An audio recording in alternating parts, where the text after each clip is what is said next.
Ang Defensor Lisay. Kagkaroon sa atong mga headliners, una sa mga balita lokal, batas ang negosyante sa syudad sa Bacolod patay sa pagpanglutang.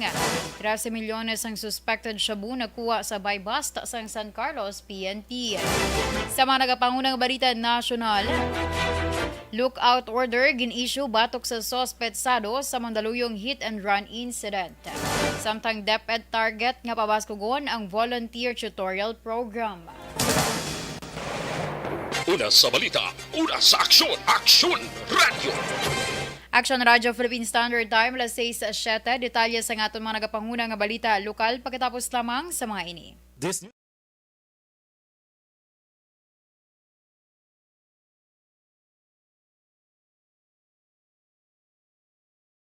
Dietops, basta diarrhea, Dietops. Diba?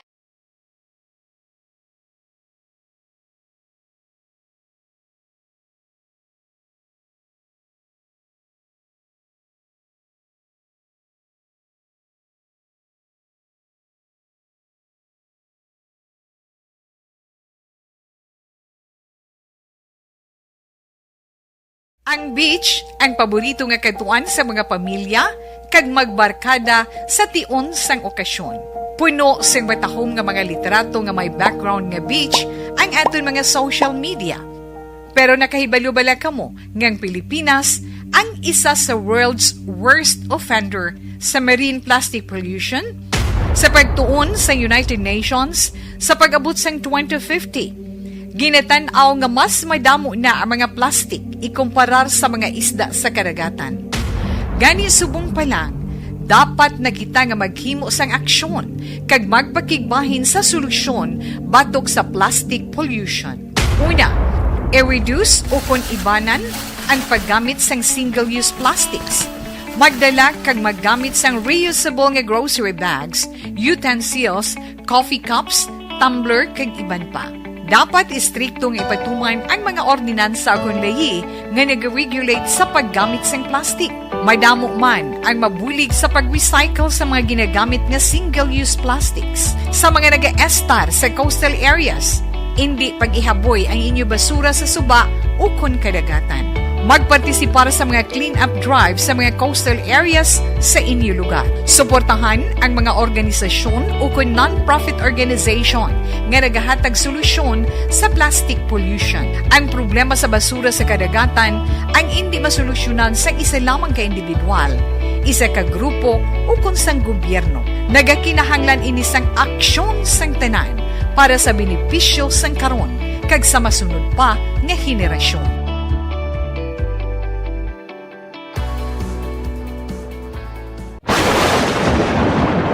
Ang elementary nga evacuation center na concern din baha man. Uy, malaki pinagamat-amat pumansaka ang tubig. Actually, ikaw po Yung medyo mataas na ang tubig, so ginaulat natin nga pasuwat nga nag-trap dito or nag-transit dito sa sulod ang ng continuous rain ang nag-subject sa factor sa pagsaka sa sining tubig sa subong. Ang Pilipinas sa mayroon sa early warning system para mahibaluan ang lakat sa panahon. Gani, wala sa rason nga hindi kita makapreparar karon ni rainy season. Yari ang pila ka mga action tips nga dapat mo may baluan. Kung nagapuyo sa lugar nga masabi ginabaha, mag-monitor sa balita para sa anunsyo sang pag-asa sa lakat sang panahon. Isa sa pinakapos nga pamaagi para malikawan nga magsulod ang baha sa balay, among paggamit sang sandbag. Ang sandbag ang isa kasakong nga may unod nga balas nga pwede ibutang sa pertahan upon ginaagyan sang tubig para temporaryo nga makontrol ang pagsulod sang tubig sa inyong nga balay. Antes naman ng rainy season, dapat nakapreparar ka na sa pagkaon, flashlight, pito, kandila, hygiene kit, power bank, transistor radio, importante nga mga dokumento, kag iban pa nga kinahanglanon. Ini ang dapat isulod sa go bag. Kagkaroon sa detalye sa aton mga nagapanguna nga balita lokal. Patay ang bata sang negosyante sa syudad sa Bacolod matapos ginluthang sang duha ka motor riding suspects nga nag-iping sa iya sa intersection sang BS Aquino Drive, Lacson Street, Barangay 5, syudad sa Bacolod, las 12:30 sang hapon Martes. Ang napatay ginkilala sa kay Jeffrey Keng Seng, 40 anyos, kag residente sa Gatoslao 27th Street, Barangay 1, Syudad sa Bacolod. Suno kay Police Lieutenant Junito Pastrana, ang Deputy Chief of Police ang Police Station 2, ginaipingan si Keng Seng o kon si Keng Seng sang duha ka motorsiklo kag ginpaulanan sang luthang. Dugang pa ni Pastrana na tingwaan ni Keng Seng nga makapadalagan pa sang salakyan apang tungod sa naagom nga pilas wala sini nagkontrol pa ang manibela kag nagdiretso sa bakante nga lote sa ginsangan sa Gatoslao BS Aquino Drive sa Barangay 3, Ciudad sa Bacolod. Isa naman sa motibo ang ginalantaw sang kapulisan amo ang family dispute sa diin ginaligar nga may wala paghampanay sa mga miyembro sa pamilya may angod sa ilang negosyo. Sa piyak nga bahin, nagapadayon ang pagpangita sa otoridad sa CCTV sa posibilidad nga makilala ang mga sospetsado. Base sa initial investigation ang biktima going from alin sa east pakadto di sa west. So pagkadabot dira sa south may nag-iping sa iya nga duha ka motorcycle riding suspect. Tag-isa-isa sa lang, hindi riding in tandem kundi tag-isa-isa duha ka motor. Okay. Tapos ginipingan siya kag dito sa bakbakan. Tapos siguro wounded siya. Conscious pa sa, sabi niya kaya niya mapakadto di. So pagdabot diri sa area, siguro nga daw hindi niya na kaya, gindasok niya diri sa lakyan diri sa. Ang kabahin sa pagpahayag ni Lieutenant Junito Pastrana. Sa dugang nga balita lokal, na-recover ang 13 milyones pesos nga balor sa ginasuspetsuan shabu sa bypass operation sa San Carlos PNP kag Philippine Drug Enforcement Agency sa sitio Tulang Barangay Rizal, Ciudad sa San Carlos sa pasado las 4 kainas ang kaagahon. Ang nadakman ginkilala kay Rex Baron, 49 anyos, kag residente sang Phase 4 Fatima Village, Barangay Rizal sa Uman nga syudad. Na-confiscar sa bypass operation ang 2 ka pack kag 7 ka sachet sa ginasuspetsuan shabu nga nagabugat sang 2 ka kilo. 6,600 pesos nga bypass money, 2 ka plastic pack nga nagaduag sang green, 1 ka kahita kag plastic bag. Si Baron nga ginakabig nga high value individual ang priso karon sa San Carlos City PNP para sa nagakaigo nga disposisyon. Sa kaangot nga balita, ginkompirmar sang San Carlos PNP ngang subject sa bypass operation nga nakuhaan sang masobra 13 milyones pesos nga balor sang droga ang caretaker sang ginakabig nga top most wanted person sa kapulisan.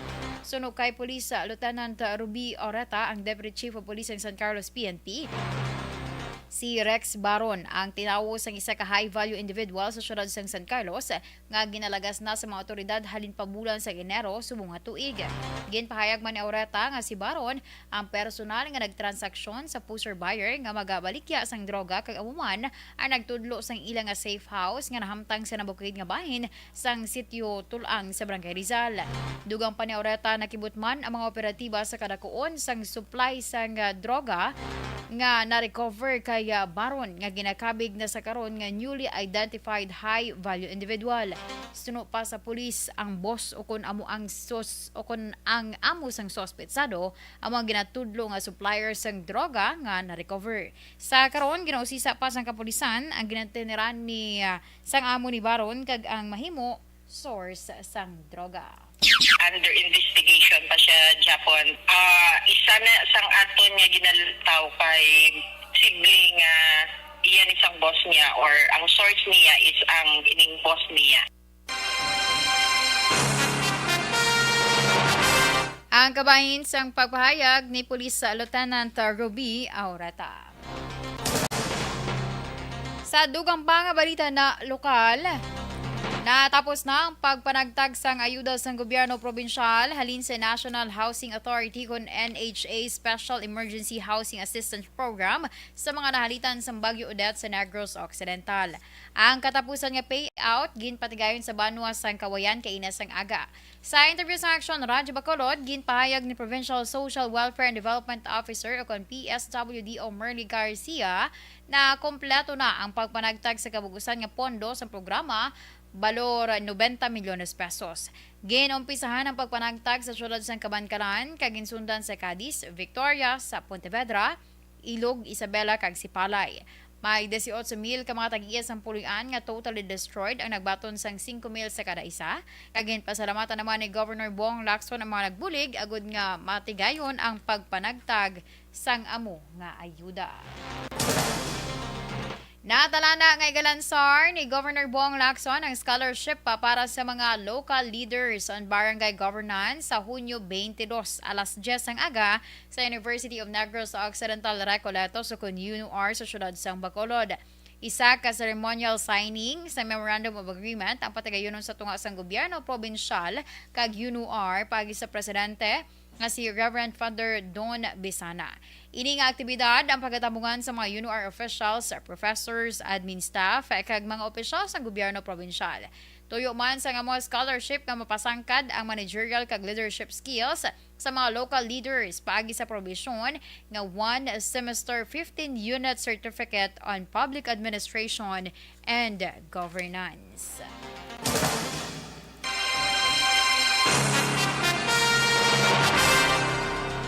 Sa katapusan nga balita lokal, wala pa sang desisyon si Councilor Al Victor Espino kung bala pamunuan sini ang Committee on Transportation sa 11 Council. Ini matapos nga ginaduso sang transport group nga fibakta nga si Espino amo mag-chair sang amo komitiba. Suno kay Espino, luyag sang transport group nga may alagyan sila pakadto kay Mayor-elect Alvia Militas kag bangod nga marapit ini kay Councilor Dindo Ramos nga mokaron ang chairman sang Committee on Transportation. Dugang pa ni Espino, wala pa ini nakadesisyon bangod sa Hulyo 6 pa tarakayon sang konseho ang chairmanship. Sa karon, si Espino ang chair sang Committees on Ways and Means and Information and Communication Technology kag Police Matter and Peace and Order. Wala pa ko ka-decide. Actually, sa July 6 pa man na namon, desidihan kung manokit ang committee, sabi. But wala pa ko ka-decide. But lantaon ta. Ang kabahin sa pagpahayag ni Councilor Al Victor Espino. Action Radio Philippine Standard Time, alas 6:18. Santon Plus Gold.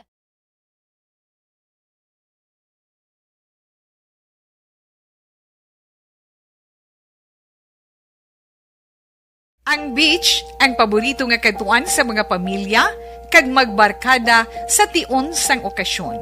Puno sing batahom nga mga literato nga may background nga beach ang aton mga social media. Pero nakahibalo bala kamo ngang Pilipinas ang isa sa world's worst offender sa marine plastic pollution? Sa pagtuon sa United Nations sa pag-abot sang 2050, ginatanaw nga mas madamo na ang mga plastic ikumparar sa mga isda sa karagatan. Gani subong pa lang, dapat na kita nga maghimo sang aksyon kag magpakigbahin sa solusyon batok sa plastic pollution. Una, i-reduce o kung ibanan ang paggamit sang single-use plastics. Magdala kag maggamit sang reusable nga grocery bags, utensils, coffee cups, tumbler kag iban pa. Dapat istriktong ipatuman ang mga ordinansa kung lahi nga nag-regulate sa paggamit ng plastic. Madamo man ang mabulig sa pag-recycle sa mga ginagamit nga single-use plastics. Sa mga nag-estar sa coastal areas, hindi pag-ihaboy ang inyo basura sa suba o kun kadagatan. Magpartisipar sa mga clean-up drive sa mga coastal areas sa inyo lugar. Suportahan ang mga organisasyon o kung non-profit organization nga nagahatag solusyon sa plastic pollution. Ang problema sa basura sa kadagatan ang hindi masolusyonan sa isa lamang ka individual, isa ka grupo o kung sang gobyerno. Nagakinahanglan ini sang aksyon sang tanan para sa benepisyo sang karon kag sa masunod pa nga henerasyon.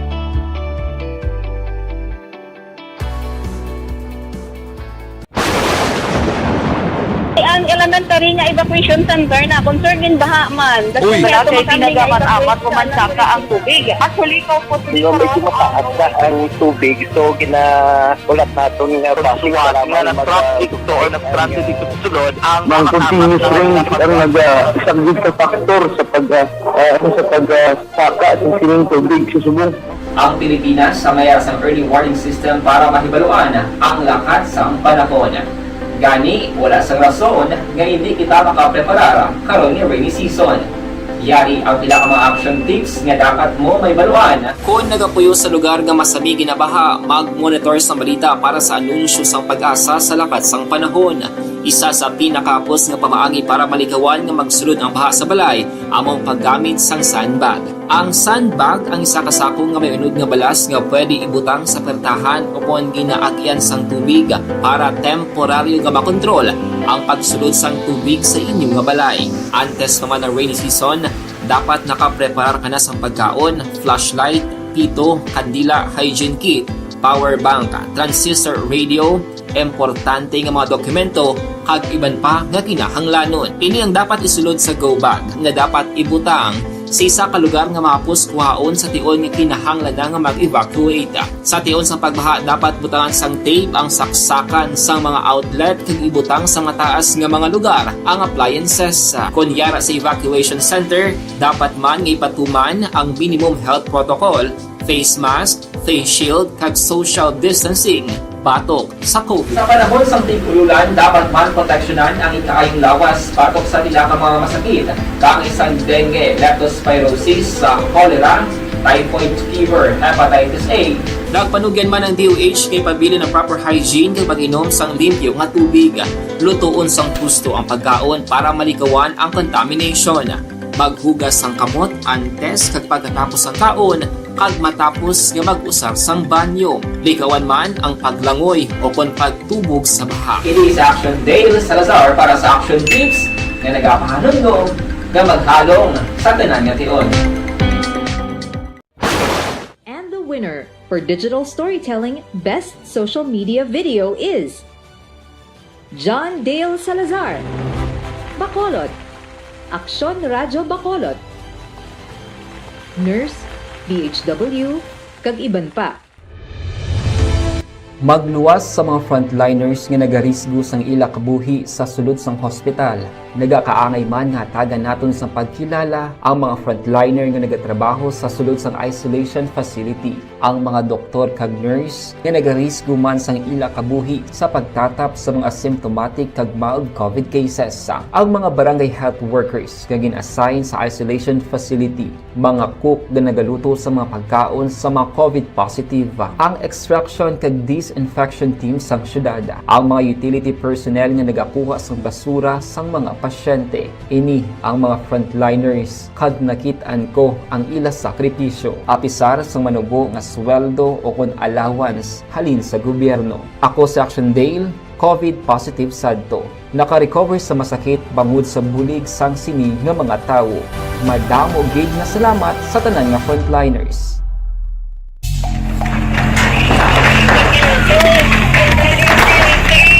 Presyara tayo! Presyara!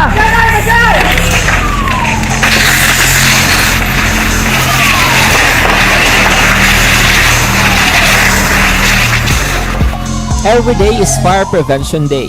Gani importante nga maihibalo kita kung paano malikawan ang sunog. Yari ang pila ka mga action tips angot sa fire prevention. Sa tion nga maghalin sa balay, siguraduhon nga naka-unplug ang tanan nga saksakan. Likawan ang octopus connection o kung ang pagsaksak sang madamo nga gamit sa isa ka outlet. Dapat wala man sang overloading sa mga saksakan kag lantawon kung masarangan ang mga appliances nga nakasaksaka. Likawan ang mga substandard nga kagamitan. Hindi pag i-charge ang gadget overnight kaang isang cellphone. Taguon ang mga posporo, lighter, kag iban pa nga flammable materials sa mga kabataan. Ag siguraduhon man nga malayo ini sa kalan.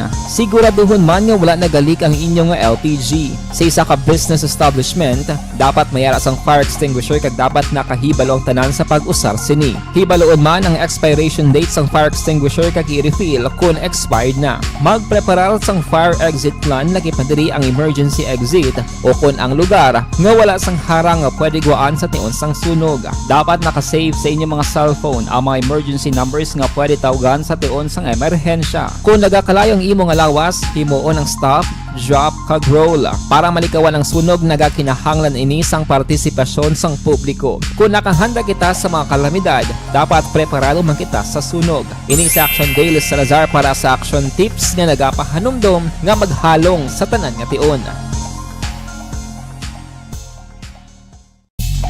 Bangod sa pamahog sing COVID-19 pandemic, madamo sing kompanya kag local government unit ang nagpatuman sang work from home sa ilang mga empleyado. Naga-work from home kung naka-close contact. Kag sa detalya sa aton mga nagapanguna nga balita national, nag-issue ang Department of Justice o kon DOJ sa Immigration Lookout Bulletin Order batok sa driver sang SUV nga ginlapakan ng security guard sa syudad sa Mandaluyong nagligad nga semana. Ginpahayag ni Justice Secretary Menardo Guevara nga kay nasang udto sang in-issue ang Lookout Bulletin. Kag sa separado naman nga interview, gin-confirmar ni PNP Officer in Charge sa Police Lieutenant General Vicente Dano Jr. nga ilaman ginpangabay sa DOJ nga mag-issue sang parehas nga mando. Sa madumduman, Hunyo 6 sa natabo ang paglapak sa biktima, hinkilala sa kay Christian Joseph Florante sa isa ka SUV samtang nagagiya ini sa intersection sa Julio Vargas Avenue kag St. Francis Street sa Mandaluyong sang alas 4 sang hapon.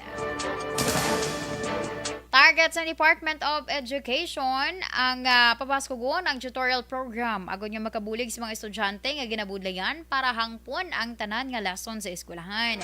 Suno kay Undersecretary Tonicito Umali, kinahanglan niya pabaskugon ang Brigada Pagbasa Program nga ginunsar sa tung 2019 sa buligman sang World Vision sa tuyo nga masolusyonan ang reading illiteracy. Apang ginpayag ni Umali nga pwede mapasangkad ang ukonsang DepEd ang programa agud ilakip ang tutorials sa iban pang subject pareho sang mathematics.